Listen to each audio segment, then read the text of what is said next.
Assalamualaikum warahmatullahi wabarakatuh. Perkenalkan, nama saya Pija Patricia dari kelas 2C D3 Teknik Telekomunikasi dengan nomor NIM 2001-05-2026. Baiklah, pada video kali ini saya akan berusaha menjelaskan tentang soal sistem telekomunikasi. Yang pertama yaitu jelaskan sampling dan aliasing. Nah, yang pertama itu sampling. Sampling adalah tahap pertama dalam transmisi digital, di mana mengubah sinyal analog yang semulanya kontinu menjadi sinyal diskrit dengan cara mengambil titik sampel sinyal analog dengan frekuensi sampling tertentu, atau proses pengambilan sampel pada tiap waktu yang ditentukan. Di mana proses sampling ini diatur oleh teorema Nyquist yang menyatakan bahwa aturan untuk melakukan proses sampling ini adalah 2 kali lipat dari frekuensi maksimumnya, atau Vs besar sama 2 kali Fmax.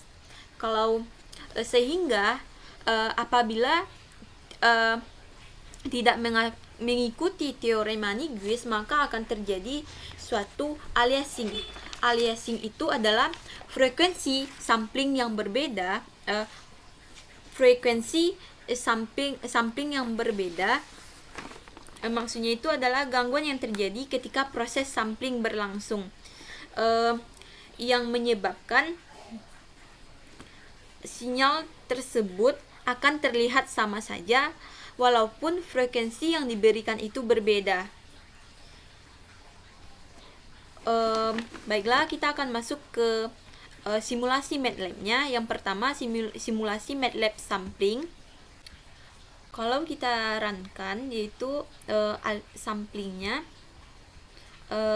maka akan menghasilkan sebuah bentuk sinyal yang pada mulanya sinyal analog ini akan diambil titik sampelnya pada frekuensi sampling tertentu atau periode sampling tertentu, sehingga dia akan terdapat sebuah titik-titik di sini, yang mana titik ini adalah titik sampelnya. Kemudian kalau sebuah aliasing, maka kalau aliasing itu bentuk, kalau kita runkan,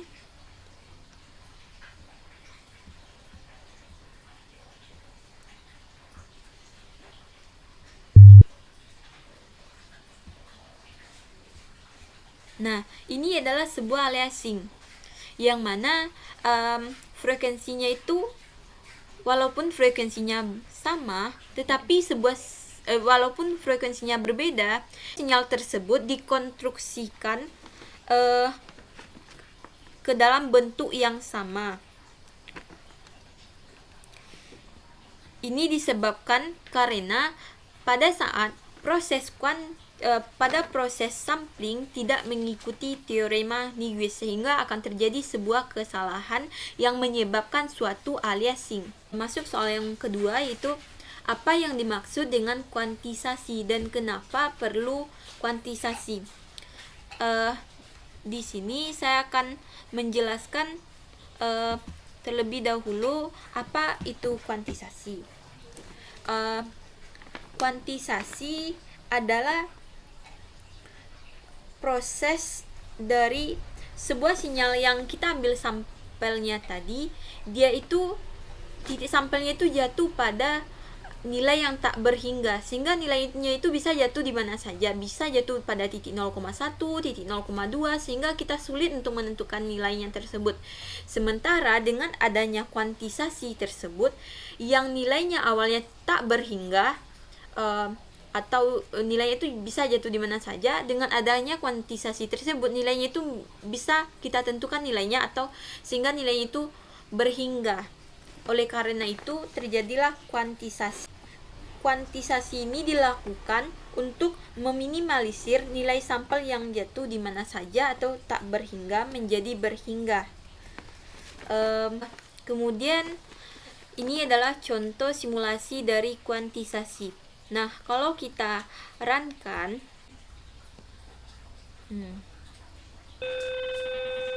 Nih, misalnya titik sampelnya yang awal tuh pada titik yang biru ini. Jadi kalau kita lakukan kuantisasi, dia itu dikuantitaskan nilainya tuh atau nilainya tuh diletakkan pada 0,02 kepada titik yang terdekat itu titik 0,02. Itulah yang dimaksud dengan kuantisasi.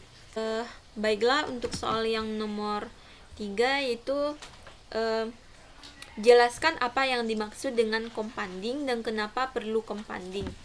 Dalam compounding tuh ada dua proses. Yang pertama ada yang namanya compressing. Nah, compressing itu adalah suatu proses amplitudo sinyal yang lemah dikuatkan lebih banyak, sementara amplitudo sinyal yang rendah dikuatkan maksudnya amplitudo sinyal yang lebih tinggi atau besar dikuatkan lebih sedikit. Tujuannya untuk mengkompres dynamic range. Jadi yang dimaksud compressing di sini yaitu mengkompres dynamic range-nya dengan menguatkan amplitudo yang lebih kecil. Tujuan dari compressing ini yaitu menguatkan sinyal yang lemah. Setelah sinyal tersebut dikompressing, dilakukan suatu compressing, maka sinyal tersebut dikembalikan ke bentuk semula atau ke yang disebut dengan expanding. Jadi expanding itu adalah proses pengembalian sinyal yang telah dikompressing tersebut ke bentuk sinyal semula. Hubungannya dengan kuantisasi yaitu yang mana kalau tidak dilakukan suatu compounding, maka sinyal tersebut tidak bisa dikuantisasi. Contoh dari compounding. Ini adalah sebuah contoh dari suatu compounding, di mana pada compounding itu terdapat suatu compressing, terdapat suatu expanding. Di sini terlihat jelas gambarnya bahwa amplitudo yang tadi, yang awal mulanya rendah, dikuatkan lebih banyak seperti gambar ini. Kemudian amplitudo yang tinggi dikuatkan cuma sedikit, sehingga didapatkan dynamic range yang lebih rendah. Terjadilah suatu compressing pada dynamic range-nya. Kemudian setelah dilakukan suatu compressing, dilakukanlah suatu expanding, yang mana expanding itu adalah pengembalian sinyal ke bentuk aslinya. Kemudian untuk soal nomor 4, yang mana soalnya jelaskan rumus yang digunakan untuk compounding dan expanding. Nah, di sini kita telah mengetahui apa itu expanding, apa itu compressing. Untuk rumusnya sendiri,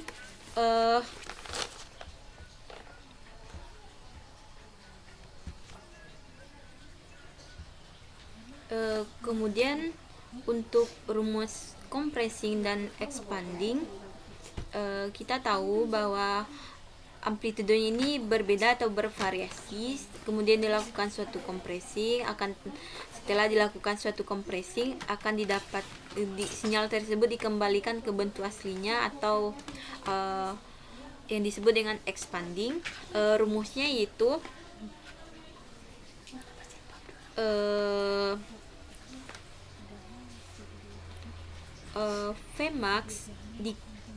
Vmax in dikali 1 tambah mu V in per Vmax dibagi in dikali 1 tambah mu, sehingga didapatkan suatu hasil expanding atau sinyal aslinya.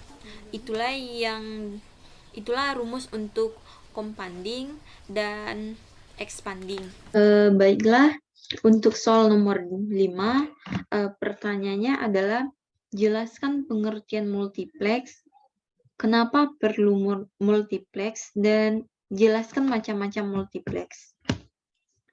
Jadi multiplex itu adalah proses atau teknik mengirimkan lebih dari satu informasi ke dalam satu saluran saja. Bagaimana caranya? Yaitu dengan menata tiap informasi sedemikian rupa sehingga menempati satu alokasi frekuensi. Kemudian, kenapa perlu multiplex? Yaitu tujuannya untuk menghemat jumlah saluran fisik, misalnya seperti kabel, pemancar, penerima, kemudian apa saja macam-macam dari multiplex itu.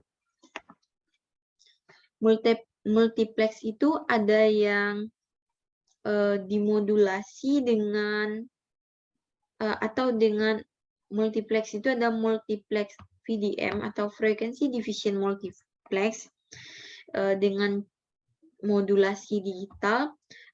Dia itu terbagi atas 3, yaitu ASK, FSK, kemudian PSK.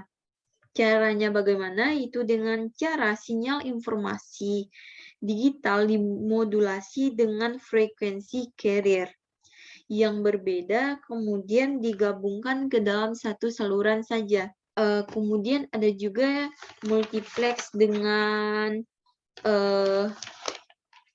time division multiplex. Dan bagaimana sih caranya time division multiplex itu? Pada time division multiplex, misalnya adalah sebuah sinyal yang kita kirimkan atau multiplex tersebut adalah sinyal yang mau kita multiplex tersebut. Ada kesalahan sedikit. Nah, kok hapus?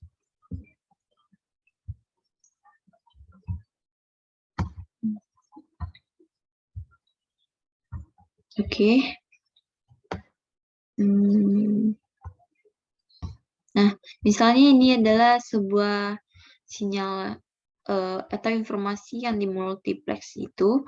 Kemudian dengan TDM ini kita mengambil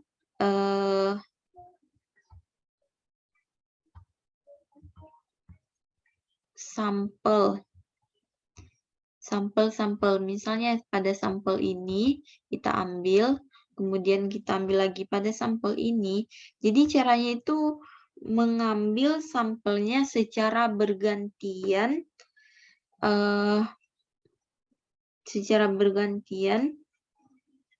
tetapi kemudian setelah sampai di penerima, dia akan menghasilkan sebuah sinyal yang telah dimultiplex dengan cara TDM. Time division multiplex ini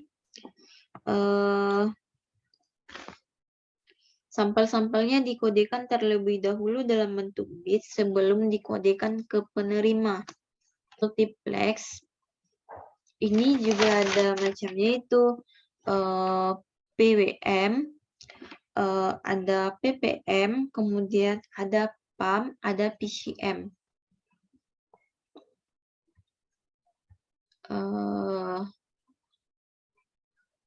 Kemudian pada soal nomor 6, yaitu pertanyaannya, jelaskan penataan frame TDM, PCM 30 kanal dan 24 kanal.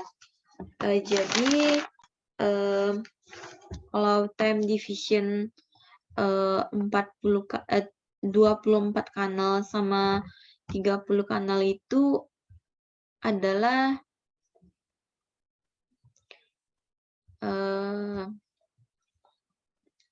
dia tuh mengirimkan 24 informasi menjadi ke dalam satu saluran saja. Misalnya ini ada kanal 1, ini kanal 1, kemudian ini kanal 24. Kita kirimkan atau kita multiplex dia tuh menjadi ke dalam satu saluran saja, yang mana saluran itu terbagi ke dalam 24 slot. Slot 1, slot 2, sampai slot 24. Di mana dalam satu slot ini terdapat 8 bit. Jadi kalau kita ingin menghitung kecepatan sampelnya, maksudnya adalah kecepatan kalau kita ingin menghitung kecepatan sampelnya atau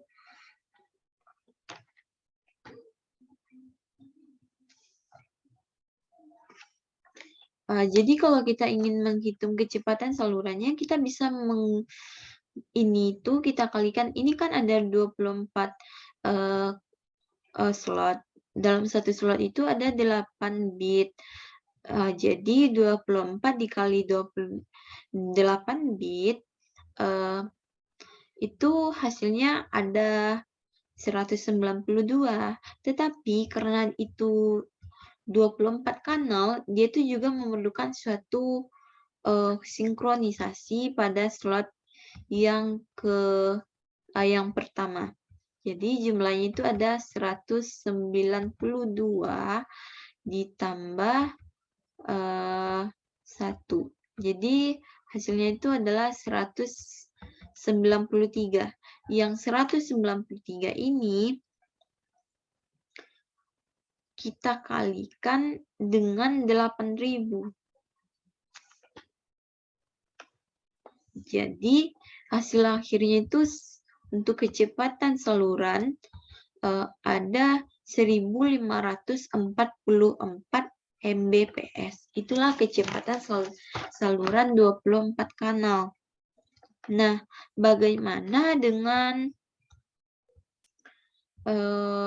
untuk saluran PCM 30 kanal? Kalau PCM 30 kanal itu dalam 30 kanal itu, misalnya kanal 1 sampai kanal 30,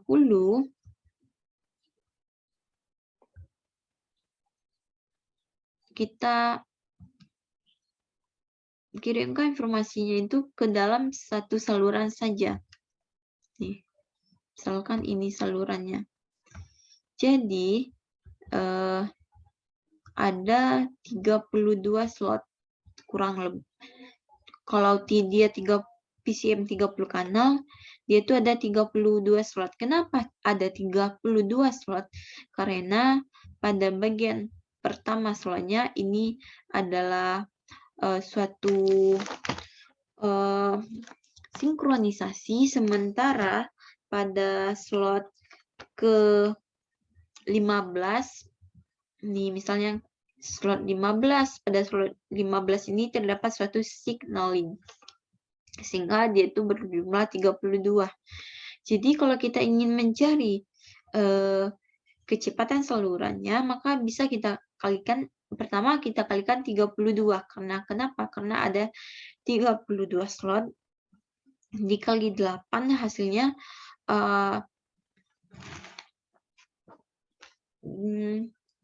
256. 256 ini kita kalikan dengan 8.000 frame. Jadi hasilnya itu nanti 2048 Mbps. Itulah kecepatan salurannya. Untuk soal nomor 7, jelaskan kenapa perlu line coding. Jadi sebagaimana yang kita tahu, line coding itu berfungsi adalah untuk mendeteksi keluaran ADC yang menyatakan positif untuk bit yang bernilai 1 dan 0 untuk bit yang bernilai 0, sehingga dengan adanya line coding bisa menentukan jumlah bit jika ada bit yang sama secara berurutan. Misalnya kayak gini. Kan yang dikenali itu misalnya bit 1 untuk yang bernilai positif, bit 0 untuk yang bernilai negatif, kan yang dikenali cuma kayak gini. Ini untuk 1, ini untuk 0. Kemudian bagaimana kalau satu saja terdapat bit-bit yang berurutan, misalnya 1, 1, 1, 1, 1. Jadi kalau ada bit-bit yang seperti ini, tidak bisa menentukan berapa jumlah bit 0, berapa jumlah bit 1 yang berurutan tersebut. Sehingga dengan adanya line coding ini, kita bisa menentukan berapa sih jumlah bit 0, berapa sih jumlah bit 1 yang berurutan tersebut.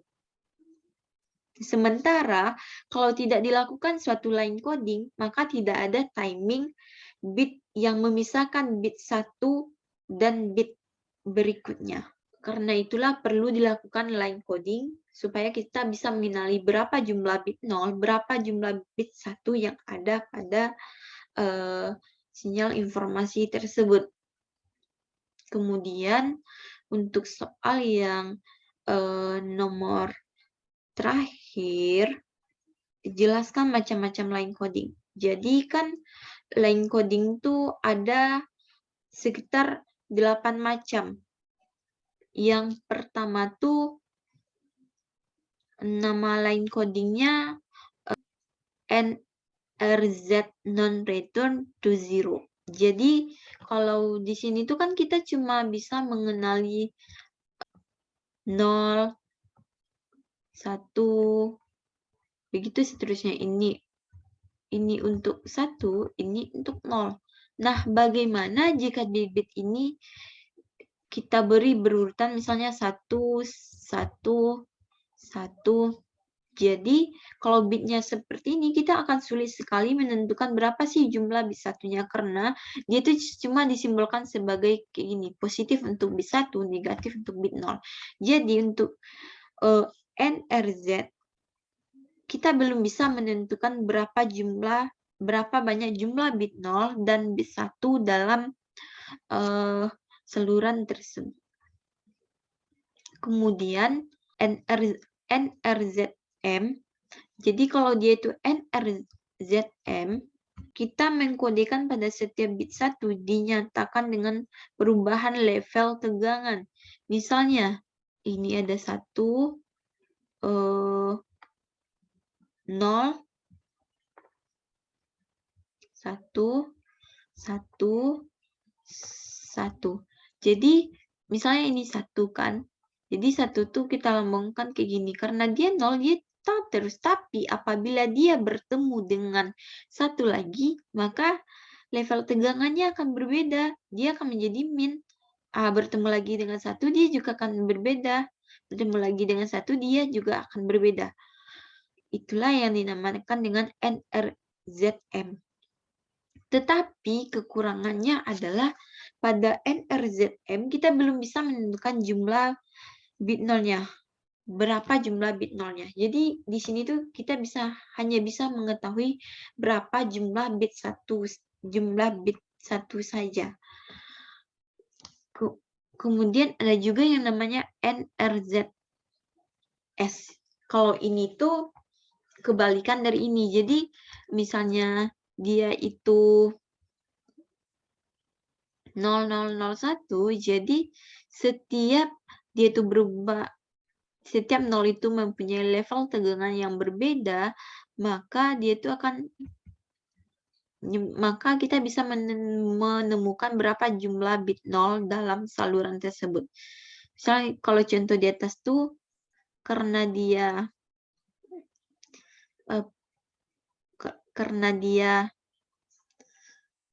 bernilai 1, maka dia itu positif.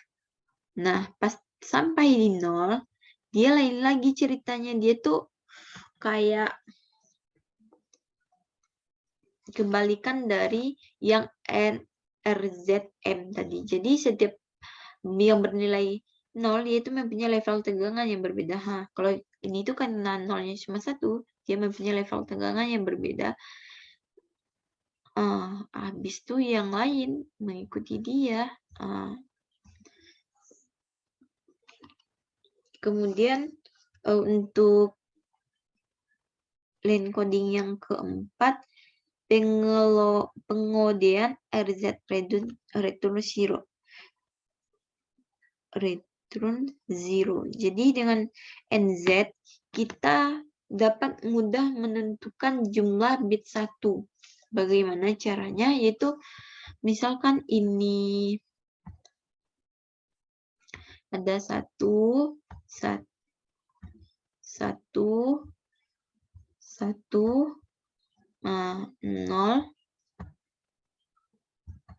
0, dan seterusnya.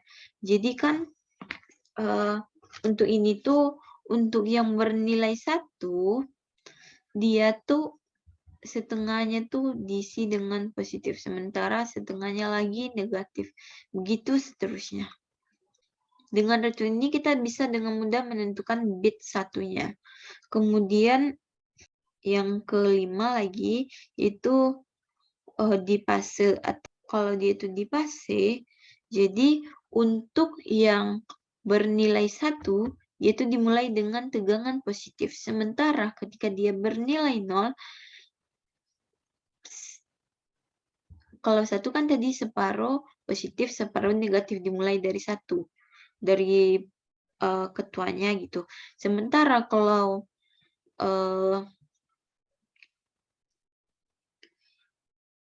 untuk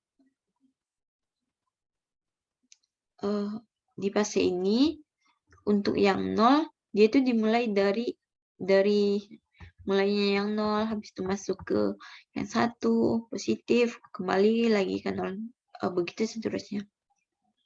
Ada juga yang namanya alternate mass invention.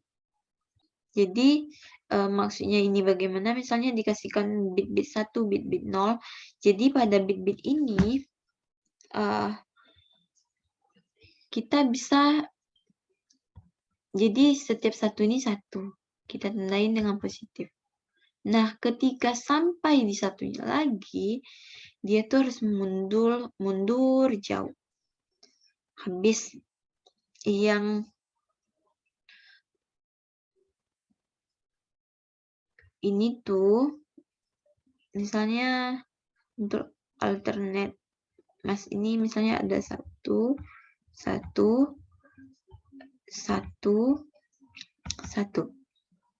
0. Jadi dia tuh kayak untuk 1 ini kita lambangkan dengan positif, sementara kalau dia muncul 1 lagi, maka dia akan berada di level tegangan yang berbeda.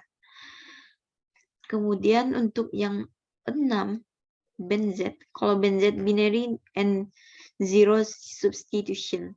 Jadi BNZ ini adalah dia tuh terdapat, misalnya terdapat 6 bit yang berurutan. Jadi kita masukin HP kita ke situ. Kemudian pada ini tuh BOF ada 6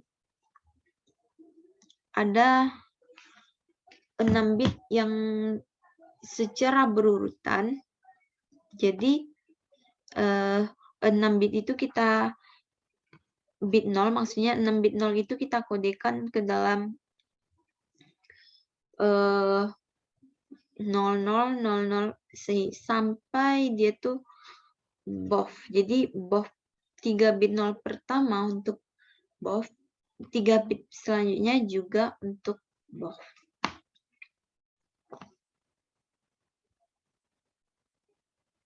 BOF ini maksudnya gimana? Misalnya ini 1. Jadi kalau ketika dia masuk ke BOF, dia akan ini 1 misalnya. Nilai BOF-nya itu kebalikan dari 1. Jadi ini 1, ini di bawahnya lagi. Nah, masuk ke 0, dia itu kan datar kalau 0. Kemudian masuk ke 1, ke V, seharusnya dia ke atas. Karena V ini melanggar, maka dia ke bawah. Itulah yang dinamakan dengan alternate mass di inversion. Maksudnya binary and zero substitution. Kemudian untuk yang terakhir kalinya yaitu HBDN atau HBD3. Jadi kalau untuk ini sama aturannya, tetapi kalau yang tadi BOV sekarang BOVV. Jadi misalnya ini ada inputnya 1, kemudian dari input 1 ini ada 4 buah bit 0. Jadi kita bisa menentukan dengan cara bagaimana, yaitu dengan 1, misalnya ini 1. Jadi 1 ini adalah pegangan kita. Tetapi kalau dia masuk ke bawah, kalau ada 4 bit 0 yang berurutan, maka dia tuh akan kebalikan dari yang 1 tadi. Jadi dia pergi ke bawah, terus masuk ke 00. Jadi kalau 00 itu kan garis lurus. Jadi dia tetap garis lurus. Kemudian ada V. V itu dia tuh melanggar. Jadi dia tuh enggak sesuai aturan. Mungkin hanya ini yang dapat saya sampaikan. Terima kasih. Assalamualaikum warahmatullahi wabarakatuh.